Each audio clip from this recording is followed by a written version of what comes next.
یوم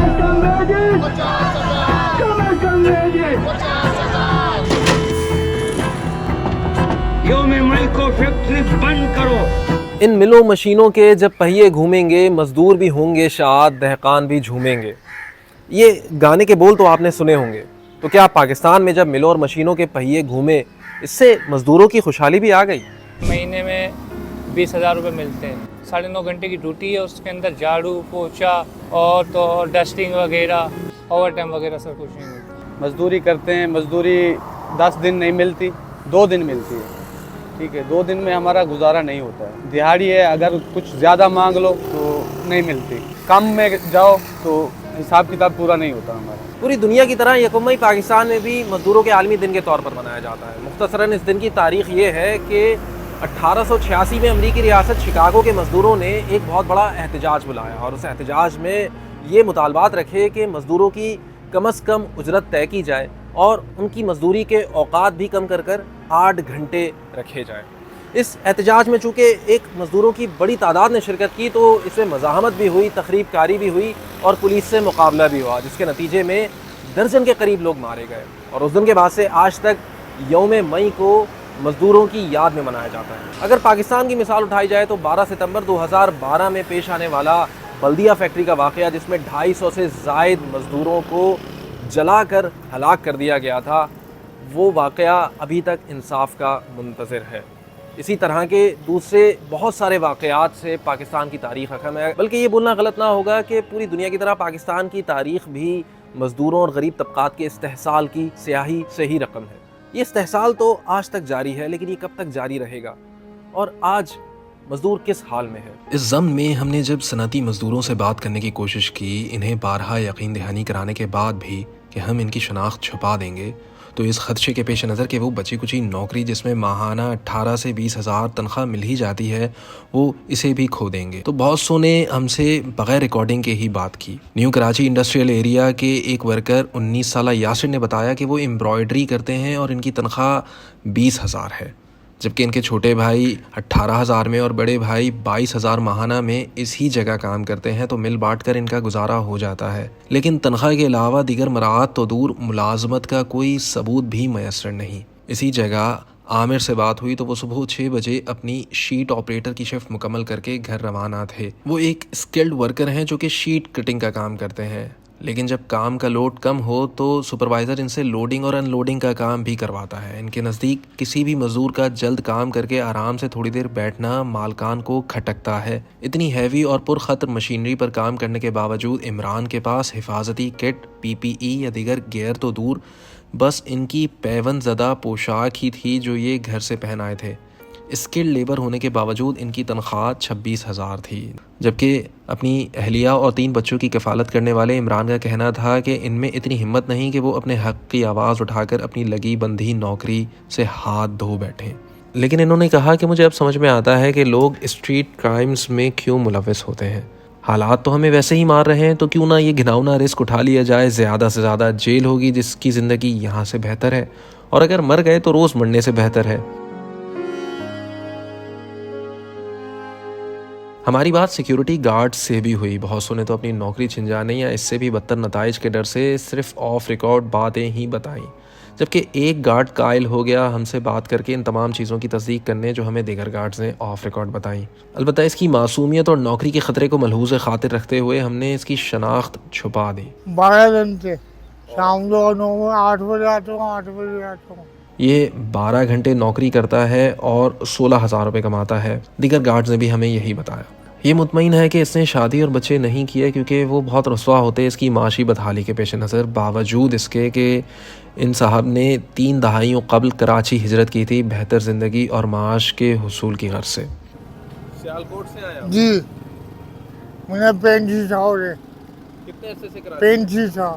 security guards جہاں اپنی ڈیوٹی سر انجام دیتے ہیں اس ادارے سے ان کا کوئی تعلق نہیں ہوتا، کیونکہ یہ سیکیورٹی کمپنی کے ملازمین ہوتے ہیں جن کی تنخواہ اور کانٹریکٹ وہ سیکیورٹی کمپنی ہی دیکھتی ہے اور وہ جیسا چاہے ویسا کانٹریکٹ تیار کرتی ہے. کم و بیش ہر سیکیورٹی کمپنی کے ساتھ یہی معاملہ ہے، لیکن ان کے بارے میں بات کرتے ہوئے سیکیورٹی گارڈز لرزہ کھاتے ہیں. بالآخر اسرار اور بلاول سے بات ہوئی جو سائٹ ایریا میں دوائی بنانے والی کمپنیوں سے تعلق رکھتے تھے اور جنہیں ان کی نوکریوں سے ہاتھ دھونا پڑ گیا اس لیے کیونکہ انہوں نے اپنے قانون سے محفوظ جائز حقوق کا تقاضا کیا۔ یہ دونوں 26 اور 27 سالہ مزدور ہیں جن کی شادی نہیں ہوئی۔ ان کا کہنا ہے کہ صنعتوں میں اتنا ڈر و خوف کا عالم ہے کہ لوگ بات کرنے سے ڈرتے نہیں، دہشت زدہ ہو جاتے ہیں، کیونکہ سب سے چھوٹی سزا یہاں یہ ہے کہ نوکری سے برطرف کر دیا جائے گا۔ اور اس معیشت میں نوکری چلے جانے کے گمان کا گزرنا بھی آپ کو ذہنی طور پر مفلوج کر دیتا ہے، تو بجائے اس کے کہ آپ کسی حق کا تقاضا کریں، آپ کو جو مل رہا ہے آپ اسی پر اکتفا کرتے ہیں۔ ہم نے یہ تمام باتیں سنی اور ان کو مزید سمجھنے کے لیے بات کی بخت ضامن خان سے جو سائٹ لیبر فورم کے جنرل سیکرٹری ہیں، اور گل رحمان سے بھی جو ٹریڈ یونین فیڈریشن کے عہدیدار ہیں۔ منیمم ویج میں تو صورتحال یہ ہے کہ تقریباً جو ہے نا یعنی 60% جو ہے نا جو ادارے ہیں وہ منیمم ویج نہیں دیتے، جو قانون ہے اس کے اوپر عمل نہیں ہوتا، بلکہ جو فارماسٹیکل کمپنیاں ہیں جہاں پر ایجوکیٹڈ لوگوں کو بھرتی کیا جاتا ہے ان کو بھی جو ہے نا منیمم ویج کے مطابق جو ہے نا یعنی وہ مراعات نہیں ملتے۔ مختلف کمپنیوں میں وہ نام بتا چاہوں گا تو ایک لسٹ ہے، وہ ان لوگوں نے اپنی ورکنگ ہاور بڑھا دیے، یعنی پہلے جو ہے نا وہ جب سے وہ 25,000 کا اعلان ہو ان لوگوں نے کیا کیا کہ اپنا جو ہے نا ورکنگ ہاور بڑھا کے جو ہے نا وہ 22,000 23,000 ابھی بھی وہ 22-23,000 دے رہے، منیمم ویج پہ عمل نہیں ہو رہے۔ ٹیکسٹائل میں اور گارمنٹ میں تو یہ صورتحال ہے کہ وہاں پر تو 12 گھنٹے کے جو ہے نا وہ 25,000 پورے نہیں دیتے۔ اس پہ لیبر ڈپارٹمنٹ کی جو ذمہ داری ہے وہ اپنی ذمہ داریوں کو پورا نہیں کرتے۔ 123 سال پہلے یوم مئی میں جو مزدوروں کو مشکلات تھے اس سے بدتر حالات آج پاکستان میں مزدوروں کا ہے۔ مزدوروں کا کوئی EOBI card, social security card, appointment letter, کوئی فیسلٹیز نہیں ہے۔ اگر مزدور 10 سال 12 سال کام کرتے ہیں، جب ان کو نکالتے ہیں تو ان کے پاس کوئی ثبوت نہیں ہوتا ہے کہ وہ کس فیکٹری کا ملازم تھا۔ آج سپریم کورٹ نے یہ آرڈر دے دیا ہے کہ کوئی کنٹریکٹر نہیں، کوئی ٹھیکیداری نظام نہیں ہوگا، لیکن مالکان پھر بھی اس کے لیے کوئی نہ کوئی راستہ نکالتے ہیں۔ ہم نے مزدوروں کے حوالے سے بنائی جانے والی تنظیم پائلر کے بانی کرامت علی سے بھی بات کی۔ جو لوگ ایک کارخانے میں کام کر رہے ہیں یا ایک ادارے میں کام کر رہے ہیں ان کا حق ہے کہ وہ اکٹھے مل کے اپنے مشترکہ مطالبات اٹھائیں، تو اس سے یونین کا تصور ہے کہ یونین بننی چاہیے، اور جب یونین ہوتی ہے تو جو قانون بنے ہوئے ہیں ورکر اس کو امپلیمنٹ کروا سکتے ہیں، اور جن ایشوز پر قوانین نہیں بنے ہوئے ہیں ان پر قوانین بنانے کے لیے ایجیٹیٹ کر سکتے ہیں۔ کرامت صاحب نے ہمیں مزدوروں کی انجمن سازی مطلب یونین بنانے کے حق اور اس کی ضرورت کے حوالے سے بتایا کہ کس طرح 1926 میں خود بانی پاکستان قائد اعظم محمد علی جناح نے اس حق اور اس کے حوالے سے قانون سازی میں برطانوی سامراج کی حکومت میں جد و جہد کی اور اسے پاس کروایا۔ تو وہ 1959 تک چلا۔ جب ایوب خان نے 58 میں مارشل لاء لگایا تو اس نے یہ مزدور دشمن اقدامات شروع کیے، اور 1959 میں قائد اعظم کے بنائے ہوئے انڈیا ٹریڈ یونین ایکٹ 1926 کو انہوں نے ختم کرا دیا۔ نتیجہ یہ ہے کہ جب مارشل لاء لگا تھا تو 25 سے 30% ورکر یونینوں میں منظم تھے، آج ہم 1% پہ آ گئے۔ ہم نے گھر سے کام کرنے والی خواتین کے حوالے سے جد و جہد کرنے والی عرفانہ جبار سے بھی بات کی۔ انہوں نے کام کرنے والی خواتین کے حوالے سے ایک عالمی معیار کی تحقیق مرتب کی ہے جس کے نتیجے میں سامنے آنے والے اعداد و شمار اور حقائق انہوں نے ہمارے سامنے رکھے۔ منیمم ویج کا ایک بڑا ایشو ہے، ہیلتھ کا ایک بڑا ایشو ہے، EOBI پینشن کا ایک بڑا ایشو ہے، ان کے اوقات کار کا سب سے بڑا ایشو ہے کہ نہ تو ان کو زچگی کی صورت میں چھٹیاں ملتی ہیں، نہ بیماری کی صورت میں ان کو چھٹیاں ملتی ہیں۔ تو ایسا کوئی سسٹم ہے ہی نہیں، کیونکہ انفارمل سیکٹر پر جب وہ انڈسٹری ہی رجسٹرڈ نہیں ہے تو مزدور بھی رجسٹرڈ نہیں ہے۔ عرفانہ کے ذہن میں اس تحقیق کا خیال تب آیا کہ جب وہ ہوم بیسڈ خواتین ورکرز کے روبرو آئیں اور ان کے حالات براہ راست سنیں کہ کس طرح ان کی صحت، زندگیاں اور گھر بار متاثر ہو رہے، اور کس طرح تمام تر استحصال کے باوجود انہیں نہ ہونے کے برابر ہی اجرت میسر ہے۔ پھر ہم نے ماڈیول بنایا ریسرچ کا، جو ہم نے سروے کیے door to door, home base worker کے 150 خواتین کے ہم نے سروے کیے، ہم نے FGDs کی جس کے اندر کم سے کم 10 خواتین ہوں اور ان سے ایڈریس کرایا کہ ان کو کہاں کہاں پین ہوتا ہے کام کے دوران. تو جو سب سے حساس تکلیف تھی وہ تھی استما، کہ آنکھ کے بالکل قریب بیٹھ کر چوڑی کا ورک ہوتا ہے، تو اس سے ان کو ٹی بی، زیادہ سے زیادہ ٹی بی، ہیپاٹائٹس C اور B، اور خواتین کے اندر آنکھوں کی بینائی کا ایک بہت بڑا ایشو تھا.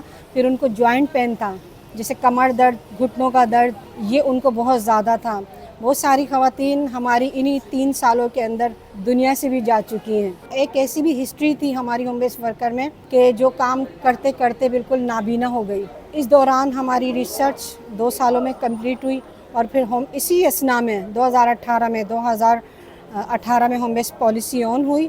ابھی تک اس پر کوئی عمل درآمد نہیں ہوا. ہم نے قانونی ماہر رضا طاہر سے بھی بات کی، جنہوں نے اپنے مخصوص سبجیکٹ مطلب چائلڈ لیبر کے حوالے سے ہمیں سمجھایا. اکثر ہم نے یہ بھی دیکھا ہے کہ مارجنلائز کمیونٹی سے بہت سارے بچے کام کر رہے ہوتے ہیں. سڑکوں کے اوپر افغان ریفیوجی بچے بہت زیادہ کام کرتے ہوئے نظر آتے ہیں. ان میں سے کچھ افغان ریفیوجی بچے بیچارے ایسے ہوتے ہیں جو لیگل طریقے سے جنہوں نے بارڈر کراسنگ نہیں کی، اور اب ہم دیکھتے ہیں کہ ان کے اوپر تشدد بھی ہو رہا ہوتا ہے، سیکشل وائلنس بھی ہو رہا ہوتا ہے، کیونکہ وہ سڑکوں پہ رہتے ہیں.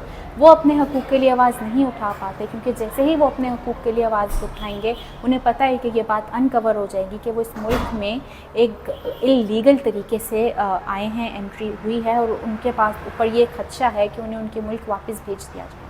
انٹرنیشنل لیبر آرگنائزیشن کی اسٹڈی کے مطابق ہر 4 گھروں میں ایک بچہ گھریلو بچہ مزدوری کرتا ہے. سندھ کے اندر بھی ان بچوں کو کوئی پروٹیکشن نہیں دی گئی. جو سندھ میں 2017 میں ایکٹ آیا تھا وہ ابھی تک اس چیز کو ان لافل نہیں کرتا. اگر ہم سلیوری کی بات کریں، کیونکہ گھریلو بچہ مزدوری ایک قسم کا بانڈڈ لیبر ہے، بانڈڈ سلیوری ہے، کیونکہ بنگلوں پہ ماں باپ اپنے بچوں کو سال بھر کے لیے چھوڑ کے چلے جاتے ہیں اور ان سے پیش کی لے لیتے ہیں، جس کا مطلب ہوتا ہے کہ ایڈوانس پیمنٹ. اس کے بعد بچے گھروں کے اندر کوئی بھی ڈیفائنڈ ورکنگ آورز میں کام نہیں کرتے. وہ تووں سے بھی کام کرتے ہیں، چھری سے بھی کام کرتے ہیں، ہارمفل سبسٹینسز جیسے ایسڈ سے بھی کام کرتے ہیں، اور پھر وہ بچوں کو، دوسرے چھوٹے بچوں کو بھی سنبھالتے ہیں. بیرسٹر رضا طاہر کا سمجھانا ہے کہ چائلڈ ڈومیسٹک لیبر کے حوالے سے بنائے گئے سندھ کے قانون میں ایک رکھنا ہے، بغیر اس کے ہلکے بچوں کے ساتھ ہونے والے ذہنی، جسمانی اور جنسی تشدد کے کیسز کو منظر عام پر لایا جانا ناممکن ہے. اسی سسٹم کے تحت پلیجنگ آف لیبر ایکٹ آیا تھا، اس کی ابھی 2022 میں امینڈمنٹ بھی آئی ہے. سیکشن 4 کے اندر یہ کہا گیا ہے کہ اگر کوئی بھی ماں باپ یا بچے کے گارڈین ایک بچے کو ایک اس سسٹم کے اندر کر دیں تو پھر ان کے اوپر بھی پینالٹیز لاگو ہو سکتی ہیں. اب اس چیزوں کے لیے بانڈڈ لیبر کی کافی زیادہ روٹ کازز ہیں. ان میں سے ایک روٹ کاز یہ بھی ہے کہ پاورٹی زیادہ ہے، لارج فیملی سائز ہے. اب جب ان کے بچوں کے ساتھ کوئی بھی ظلم ہوتا ہے، جیسے کہ اگر جس طرح کراچی کے گلشن میں ایک واقعہ ہوا، 3 بھائیوں کو ایک بانڈڈ لیبر سسٹم کے تحت گھر سے کراچی میں رکھا گیا تھا. اس کی جو امپلائر تھیں انہوں نے اس بچے کو اتنا زیادہ مارا کہ اس کی ڈیتھ ہی ہو گئی. اب اگر ایسے سچویشن کے اندر ہم وہ 2022 کی امینڈمنٹ لگاتے ہیں تو کوئی بھی ماں باپ جس کے اوپر خود پینلٹی لگ سکتی ہے وہ پولیس یا تھانے میں جا کے کمپلین نہیں کر سکتا، کیونکہ وہ خود اس کے اندر کرمنلائز اور کرمنل پروویژنس کو فیس کرے. آخان یونیورسٹی سے منسلک پرویز رحمان صاحب نے اپنے اخباری کالم میں صرف نشاندہی کی کہ کس طرح صنعت کار کو فائدہ ہوتا ہے قانونی پیچیدگیوں کا، یعنی صوبائی اور وفاقی سطح پر بننے والے مختلف قوانین اور ان کے مختلف دائرہ کار سے پیدا ہونے والے خلا کا فائدہ اٹھاتے ہوئے بہت سے صنعت کار مزدوروں کے حقوق کی ادائیگی میں غفلت برتتے ہیں اور قانون کی پہنچ سے بھی بچ جاتے ہیں. مثال کے طور پر اگر کسی صوبے میں بہتر قانون ہے تو وہ اس کمپنی پر لاگو نہیں ہوگا جو 1 سے زائد صوبوں میں فعال ہے، تو ان کمپنیز پر وفاقی قوانین لاگو ہوتے ہیں جن میں دہائیوں سے کوئی ترمیم یا بہترین نہیں آئی. ہم نے لیبر منسٹری کے سیکریٹری لئیق احمد صاحب سے سوالات کیے مزدوروں کی رجسٹریشن کے اوپر، ان کے بنیادی حقوق کی فراہمی اور اس کے حوالے سے بننے والے قوانین کے عمل درآمد کے اوپر، سیاسی ادارے یعنی Sindh employees social security institution اور ٹھیکیداری نظام کے حوالے سے جس کے تحت مزدوروں کے حقوق ادا کرنے سے صنعت کار سبکدوش ہو جاتے ہیں اور مزدوروں کی کوئی قانونی حیثیت ہی نہیں رہتی. لاء کے مطابق 5 یا اس سے زیادہ ورکرز کسی بھی کمرشل آرگنائزیشن یا انڈسٹری کے اندر کام کرتے ہیں تو ان کی رجسٹریشن اس انڈسٹری کی طرف سے لازمی قرار دی جاتی ہے، جو کہ سیسی کے ساتھ رجسٹر ہونا چاہیے ان مزدوروں کو. اس میں انسکلڈ، اسکلڈ، سیمی اسکلڈ اور ہائیلی اسکلڈ افراد شامل ہوتے ہیں. پھر اس لحاظ سے وہ کنٹریبیوشن جو ہے ایمپلائر کا سیسی کے اندر جمع ہوتا ہے. اس سے فنڈز اکٹھا کرنے کے بعد سیسی بہت ساری سوشل ویلفیئر کی اسکیمز چلاتی ہے، جس میں سب سے اہم جو ہے وہ علاج معالجے کی سہولیات مہیا کرنا ہے. ہم یہ سمجھتے ہیں کہ مزدور جتنے موجود ہیں ان کو یونیورسلائزیشن آف رجسٹریشن کے ذریعے سے کیا جائے. ظاہر ہے کہ انڈسٹریلسٹ جو ہے وہ ریلکٹنٹ ہوتے ہیں کہ مزدوروں کو رجسٹر کیا جائے. دوسری وجہ یہ ہے کہ مزدوروں کو ڈائریکٹلی ہائر کرنے کے بعد بجائے جو ہے انڈسٹریلسٹ اور کمرشل آرگنائزیشنز تھرو کانٹریکٹر یعنی تھرڈ پارٹی ہائر کر رہے ہوتے ہیں، جس کی وجہ سے وہ یہ سمجھتے ہیں، انڈسٹری یہ سمجھتی ہے کہ دے آر ناٹ رسپانسبل کہ ان کو رجسٹر وہ خود کروائیں. تو یہ ایک کمپلیکیشن ہے جس کو سالو کرنے کی کوشش کی جائے گی. اب یہ ایک ایسی انوملی ہے جو کہ گراؤنڈ کے اوپر موجود ہے اور حقیقت کی صورت میں موجود ہے.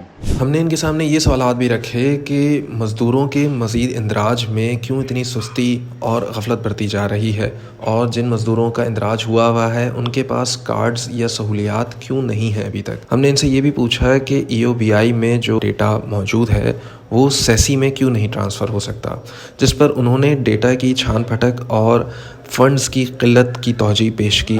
ان تمام باتوں کا ایک ہی نچوڑ نکلتا ہے، غریب کا جھومنا یا شاد اور آباد رہنا تو درکنار، اس کا سکھ سے سانس لینا بھی آج اجیرن ہے. کیونکہ نیند آئے گی بھلا کیسے اسے شام کے بعد، روٹیاں بھی نہ میسر ہوں جسے کام کے بعد.